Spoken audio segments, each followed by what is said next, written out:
참 좋으신 하나님 아버지, 안식일이 지나고 다시금 새로운 한 주를 살아가는 동안 지난 3일 동안도 마석교회 성도님들을 안전하게 지켜주시고 보호하여 주심에 감사드립니다. 오늘 이렇게 하요 기도 예배의 자리로 불러주시고 하나님의 말씀을 듣고 기도로 하나님 앞에 나아갈 수 있는 귀한 시간을 허락하여 주심에도 감사드립니다. 우리의 마음을 붙들고 있는 세상의 여러 생각과 걱정들은 잠시 내려놓게 하시고 오직 하나님만 바라보며 하나님만 생각하는 귀한 시간이 되게 하여 주시옵소서.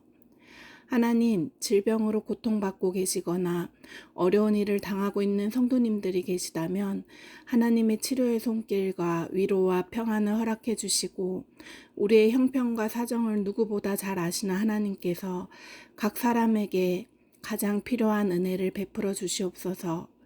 지금 마석교회는 우리가 하나님께 예배드리는 이 성전에서 더욱 좋은 소리와 영상으로 하나님의 사랑과 복음을 전하기 위해 미디어 장비 공사를 진행하고 있습니다. 이 모든 과정 가운데 하나님께서 친히 함께하여 주옵시고 사람의 생각과 힘만으로 진행되는 일이 아니라 모든 일정과 과정 하나하나를 하나님께서 주관하여 주시고 가장 선한 길로 인도하여 주시옵소서.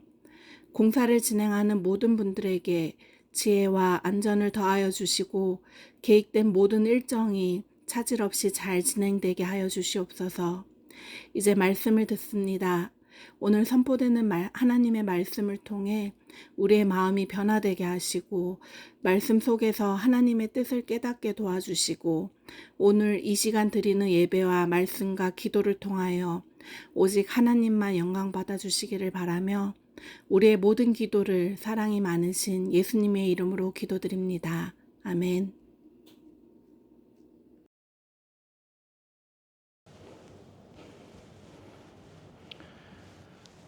여러분 안녕하세요. 이 방송으로 함께하여 주신 그 모든 손길에 감사를 드립니다. 말씀에 앞서서 함께 이야기를 좀 나누어 보려고 합니다. 전쟁에서 이기는데 필요한 것이 무엇이 있을까요? 최신 무기, 잘 훈련된 군인, 탁월한 전략, 이처럼 여러 가지를 말할 수 있습니다. 하지만 가장 좋은 것은 무엇일까요? 전쟁이 일어나지 않도록 압도적인 힘을 갖추는 것일 겁니다. 지금 세계에서 가장 강한 나라는 어디일까요? 우리가 잘 알게도 미국입니다. 미국의 국방비는 잘 알려진 대로 한 해에만 7,320억 달러, 우리나라 돈으로 900조에 가까운 돈, 그 넘는 돈을 사용합니다. 놀랍게도 이것은 세계 국방비 지출 2위부터 11위까지의 나라를 모두 합친 것보다 더 많은 금액입니다. 근데 우리가 잘 알듯이 미국 2001년 9월 11일 상상치도 못한 일이 일어납니다. 항공기 4대가 납치되어서 세계무역센터 쌍둥이 빌딩과 펜타곤에 충돌합니다. 이로 인해 2,996명이 사망하고 부상자는 최대 2만 5천 명 이상, 분진과 트라우마에 의한 2차 피해자가 7만 5천 명이 넘는 상황이었습니다. 미국은 크게 분노합니다. 이 알카에다의 오사다 빌라덴을 잡기 위해 아프가니스탄과 이라크에서 전쟁을 벌입니다. 2011년 5월 2일 마침내 오바마 대통령은 전국민 담화를 열고 이렇게 선언합니다. 여러분, 정의가 실현됐습니다. 하지만 그것으로 끝이었을까요? 아니요, 미국은 지금도 새로운 위협에 대해 수백 조의 국방비를 쏟아붓습니다. 세상에서의 승리는 완전하지 않죠. 지금 일어나고 있는 전쟁도 그 미국이 참여했음에도 불구하고 쉽게 끝나지 않음을 우리는 잘 압니다. 위협이 사라지면 또 다른 위협이 살아옵니다. 천문학적인 자원을 투자해도 온전한 평화, 완전한 승리를 얻는 것은 불가능에 가까운 게 이 세상의 현실이죠. 근데 오늘 예수님께서 제자들에게 그리고 우리에게 놀라운 한 선언을 하십니다. 오늘 말씀을 제가 잠시 읽겠습니다. 요한복음 16장 25절에서 33절. 이것을 비유로 너희에게 일렀거니와 때가 이르면 다시는 비유로 너희에게 이르지 않고 아버지에 대한 것을 밝히 이르리라.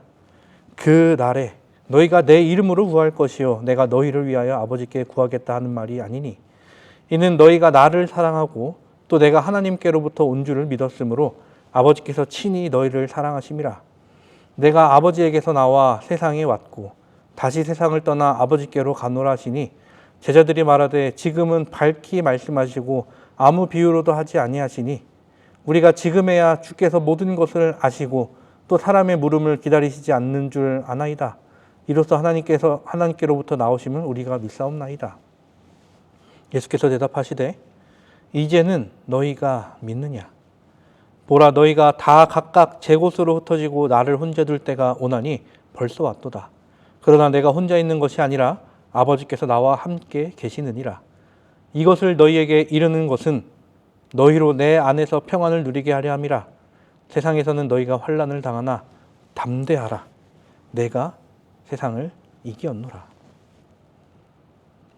오늘 본문의 마지막 절 한 번 더 읽겠습니다. 담대하라. 내가 세상을 이기었노라. 이길 것이다. 이기러 간다. 또 아닙니다. 이기었노라로 완료를 하셨다는 것입니다. 이미 이겼다는 말씀입니다. 도대체 어떤 승리이기에 이렇게 선언하실 수 있는지 오늘 이 말씀을 통해 나누어 보려고 합니다.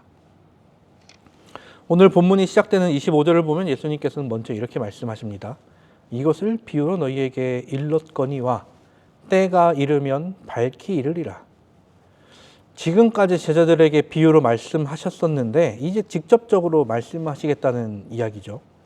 그 말씀을 들었던 제자들이 이제 29절 30절에 이렇게 고백합니다. 지금은 밝히 말씀하시고 아무 비유로도 하지 아니하시니 이로써 하나님께로부터 나오심을 우리가 믿사옵나이다. 이제야 알겠습니다. 이제야 믿습니다. 제자들이 이렇게 고백합니다.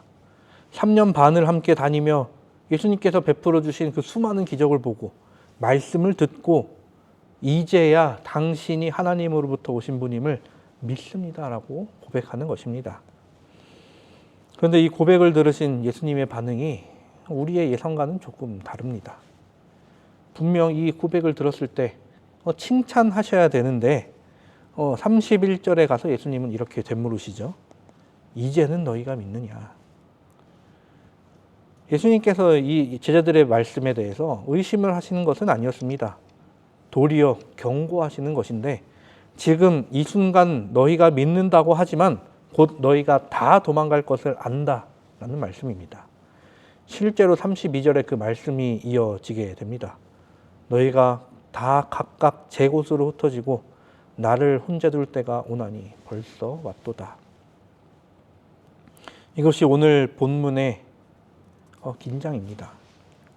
제자들은 믿습니다라고 고백하지만 예수님은 그들이 곧 흩어질 것을 알고 계신다는 것입니다. 그럼에도 불구하고 예수님은 제자들을 책망하지 않으십니다. 오히려 33절에 가서 이렇게 말씀하시죠. 이것을 너희에게 이르는 것은 너희로 내 안에서 평안을 누리게 하려 함이라. 이에 대한 배경을 우리가 마음에 품고 이제 세 가지의 질문으로 오늘의 말씀을 함께 살펴보려고 합니다. 첫 번째 질문. 예수님의 승리는 어떤 것인가? 33절에 예수님이 이야기하셨던 말씀이죠. 내가 세상을 이기었노라. 예수님께서 선언하신 승리는 세상의 승리와는 근본적으로 다릅니다. 세상의 승리는 두 가지 방식으로 나타나게 되죠. 첫째는 그 땅을 완전히 점령하는 것이고 둘째는 상대의 항복을 받아내는 것입니다. 9.11 테러 이후 미국이 한 것이 그것이었습니다. 막대한 군사력을 동원해 적을 제압합니다. 그런데 예수님의 승리는 그 방식이 아닙니다.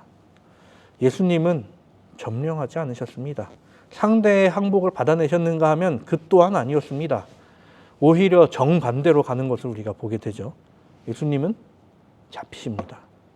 채찍에 맞으십니다. 또 십자가에 달리십니다. 그리고 죽으십니다.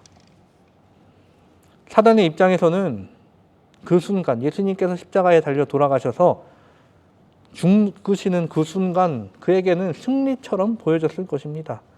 드디어 내가 하나님의 아들 예수 그리스도를 죽였다. 이제 인간들에게 더 이상 희망이 없다. 사단은 그렇게 생각했을 것입니다. 여기서 바둑 이야기를 하나 해보려고 합니다. 바둑에 보면 환격이라는 기술이 있습니다. 우리나라 말로 먹여치기라고 하는데 일부러 자신의 돌을 상대에게 잡히게 함으로써 전체 형세를 유리하게 만드는 뒤바꾸는 전술입니다. 상대는 처음에는 내가 돌을 빼앗으니 이긴 줄로 생각합니다. 하지만 사실은 그 순간부터 전세가 역전되어 결국 게임이 끝날 때는 돌을 빼앗았던, 당시에는 기분이 좋았던 그 사람이 지게 되는 경우가 많습니다. 예수님의 십자가가 그것이었습니다. 사단이 내가 드디어 예수님을 잡았다 라고 생각하는 그 순간 사단의 패배는 확정되게 됩니다. 왜 그렇습니까? 예수님의 목적이 무엇인지를 우리는 봐야 합니다. 하나님께서 인간을 처음 창조하셨을 때 인간은 죄 없는 상태로 창조되었습니다. 그런데 에덴 동산에서 사단의 유혹으로 말미암아 인간이 죄를 짓게 되죠.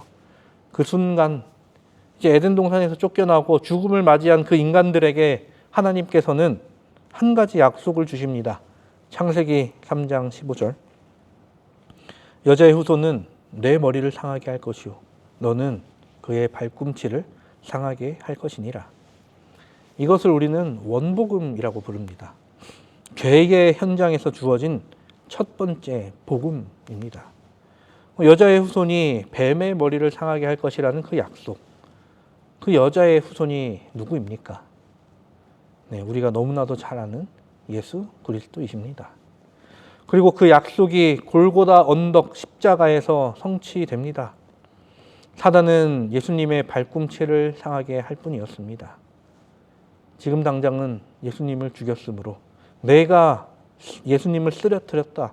내가 승리하였다 생각합니다. 하지만 예수님은 사단의 머리를 깨부수시죠. 사흘 만에 그 죽음을 이기시고 부활하심으로 말미암아 사단의 궁극적 무기인 그 사망을 무력화시키시기에 이르릅니다.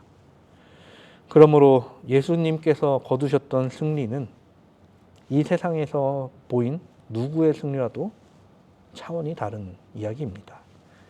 세상의 승리는 상대를 힘으로 제압할 뿐이지만 예수님의 승리는 자신을 희생함으로 죄와 사망의 뿌리 자체를 뽑아내 버리신 것이었습니다. 그리고 예수님께서는 이 승리를 나만의 승리라고 하지 않으십니다. 32절에서 예수님은 제자들이 다 도망할 것을 말씀하시면서도 그러나 내가 혼자 있는 것이 아니라 아버지께서 나와 함께 계시느니라 라고 이야기를 합니다. 예수님께서는 혼자 그 길을 가신 것 같지만 아버지 하나님과 함께 가셨다라는 이야기입니다. 그리고 그 승리가 누구를 위한 승리인가? 바로 우리를 위한 승리였습니다. 예수님께서 자신만의 승리를 원하셨다면 세상의 죄인들, 사단까지도 심판하셨으면 모두 죽이셨으면 그만이었습니다. 하지만 예수님은 우리를 살리기 위해 본인이 죽으시는 선택을 합니다. 우리의 승리를 위해 예수님은 자신의 패배를 지게 됩니다.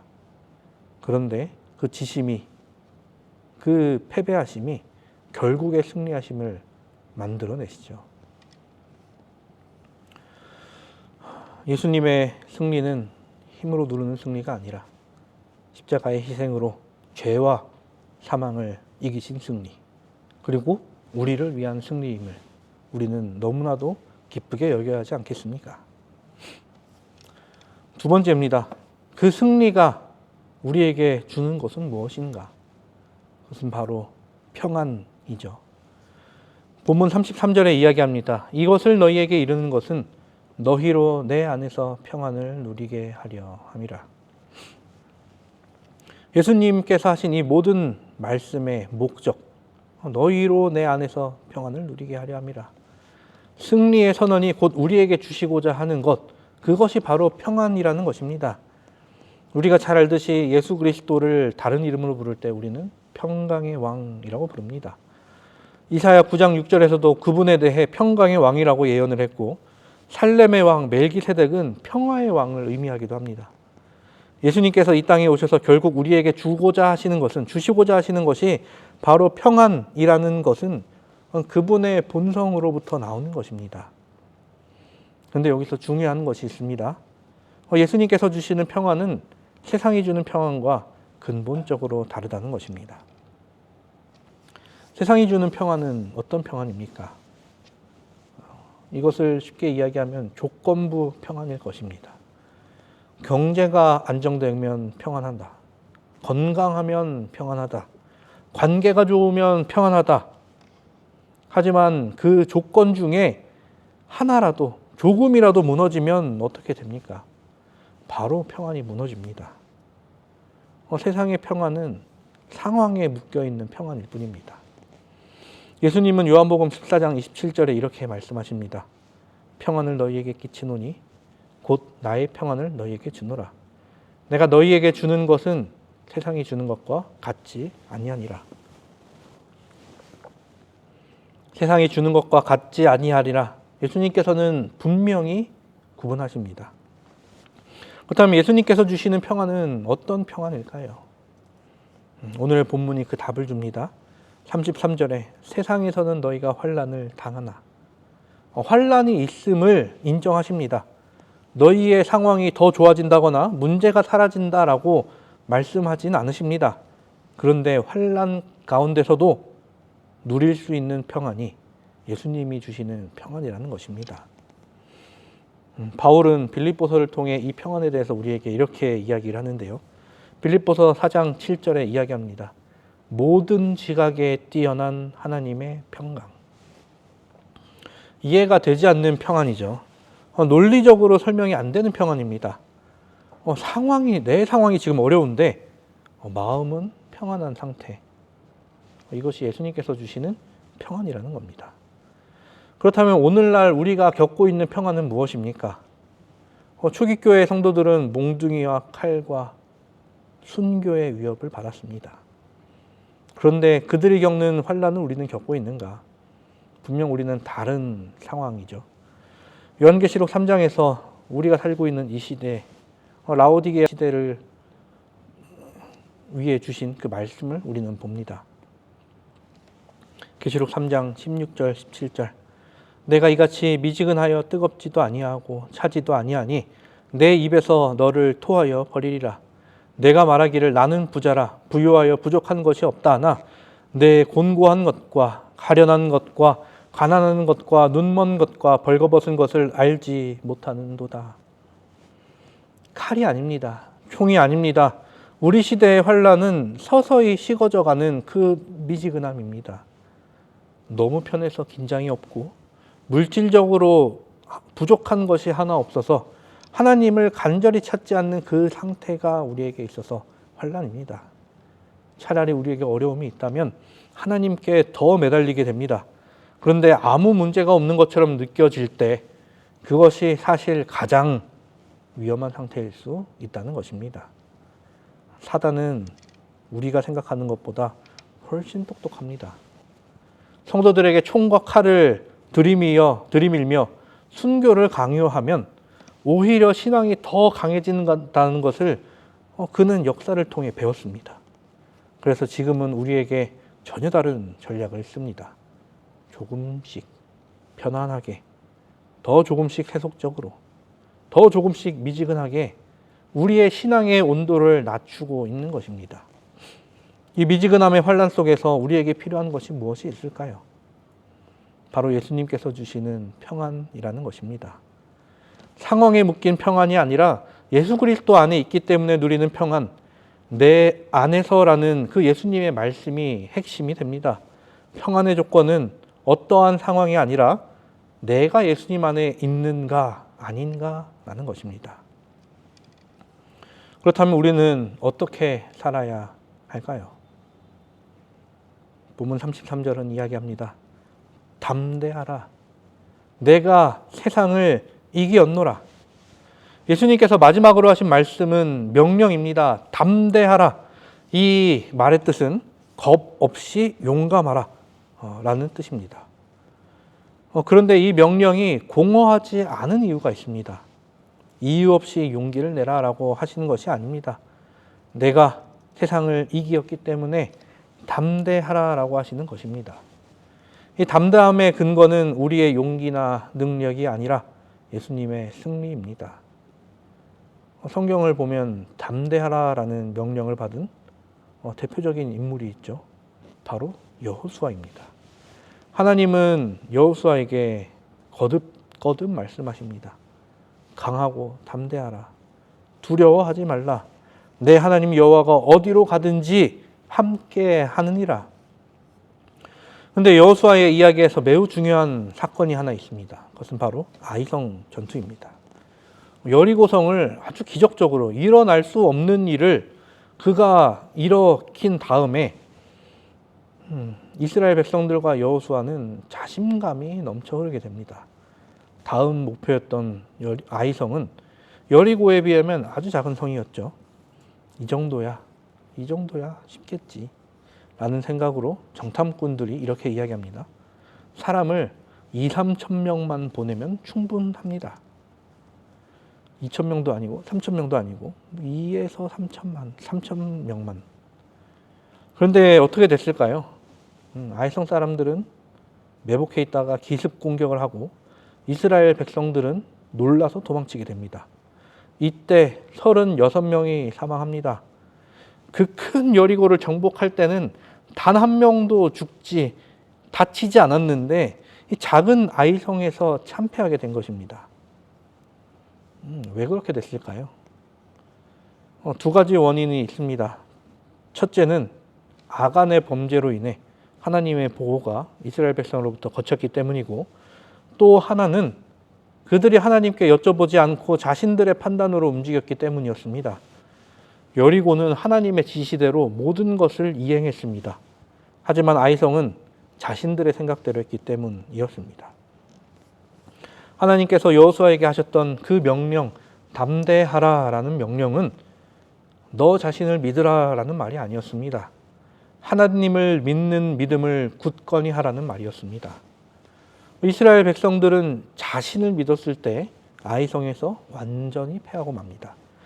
그러나 하나님을 믿고 그분의 지시를 따랐을 때 가나안의 모든 민족과의 전투에서 승리를 거둡니다. 심지어 하나님께서는 해와 달을 멈추게 하시면서 그 전투가 완전히 끝날 때까지 낮이 지속되게 하시죠. 우리가 세상을 이기고 또 평안을 주신 예수 그리스도를 의지할 때 우리에게는 담대함이 생깁니다. 화이트 선지자는 시대의 소망 679쪽을 통해 우리에게 이렇게 권면합니다. 그리스도께서는 실패하거나 낭망하지 않으셨는데 그분을 따르는 자들도 그와 같은 인내성이 있는 믿음을 나타내야 한다. 그들은 예수께서 사신 것처럼 살아야 하며 그분이 일하신 것처럼 일하여야 한다. 이는 그들이 예수님을 위대하신 주장으로 의지하는 까닭이다. 그들은 용기와 힘과 인내를 가져야 한다. 분명히 불가능한 것 같이 보이는 것들이 저희 길을 막을지라도 그들은 예수님의 은혜를 힘입어 전진해야 한다. 예수님을 위대하신 주장으로 의지한다는 표현에 주목해야 합니다. 이 주장이라는 것은 군대의 총사령관을 의미합니다. 우리는 각자 혼자 싸우는 것이 아닙니다. 이미 세상을 이기신 총사령관 예수 그리스도 아래서 싸운다는 것입니다. 총사령관께서 이미 승리하였다라고 선언하였다면 우리는 그 아래 있다면 당연히 승리를 거두게 되는 것이죠. 사랑하는 성도 여러분, 오늘의 말씀을 세 가지로 정리해 봅니다. 첫째는 예수님의 승리는 십자가의 부활을 통해 죄와 사망을 이기신 완전한 승리라는 것. 둘째는 그 승리의 목적은 우리가 예수님 안에서 평안을 누리게 하려 함이라는 것. 세 번째는 그리고 우리는 예수 그리스도를 의지하여 담대히 나가야 한다는 것입니다. 오늘 본문 33절을 다시 한번 읽어보겠습니다. 이것을 너희에게 이르는 것은 너희로 내 안에서 평안을 누리게 하려 함이라. 세상에서 너희가 환난을 당하나 담대하라 내가 세상을 이기었노라. 예수님의 이 말씀은 제자들에게만 하신 말씀이 아닙니다. 오늘 이 시간 함께하고 계신 여러분 한 분 한 분에게 하시는 말씀입니다. 여러분들께서 혹시 지금 환난 중에 있으십니까? 몸이 혹시 아프십니까? 경제적으로 혹시나 어려움이 있으십니까? 혹은 누군가와의 관계가 깨어졌습니까? 나의 신앙이 미지근해진 것 같아 스스로 답답해함을 느끼십니까? 예수님께서는 그 상황을 아시면서 우리에게 이렇게 말씀하십니다. 담대하라. 내가 이미 이겼노라. 이것이 얼마나 강력한 선언인지 우리가 모두 느꼈으면 좋겠습니다. 세상에서 이 땅에서 가장 강하다고 불리는 미국은 매년 833조를 써도 온전한 승리를 얻지 못했습니다. 하지만 예수님은 단 한 번의 십자가로 죄와 사망을 이기시고 이기었노라라고 완료형으로 선언하십니다. 우리는 이미 이긴 싸움에 서 있습니다. 총사령관이 이미 이기셨습니다. 우리가 해야 할 일은 그 승리를 믿고 그분 안에 머무는 것입니다. 그리고 담대하게 이 마지막 시대를 살아내는 것입니다. 예수님께서 다시 이 땅에 오시는 그날 승리의 편에 서 있는 우리 모두가 되기를 간절히 바라며 말씀을 마치도록 하겠습니다. 기도하시겠습니다. 하늘에 계신 우리들의 아버지 하나님, 우리를 승리의 편에 서게 하신 그 은혜 감사를 드립니다. 우리와 항상 함께하여 주사 우리가 그 승리의 편에서 벗어나지 않고 온전히 그 길로 나아갈 수 있도록 인도하여 주시옵소서. 사단이 우리를 공격할 때에 주로 인하여 승리케 하시고 그의 승리의 기쁨을 찬양으로 하여 많은 이들이 주님을 바라보며 주님의 영광을 느낄 수 있도록 인도하여 주시옵소서. 주님께 모든 것 맡기오며 사랑이신 예수 그리스도의 이름으로 기도드립니다. 아멘.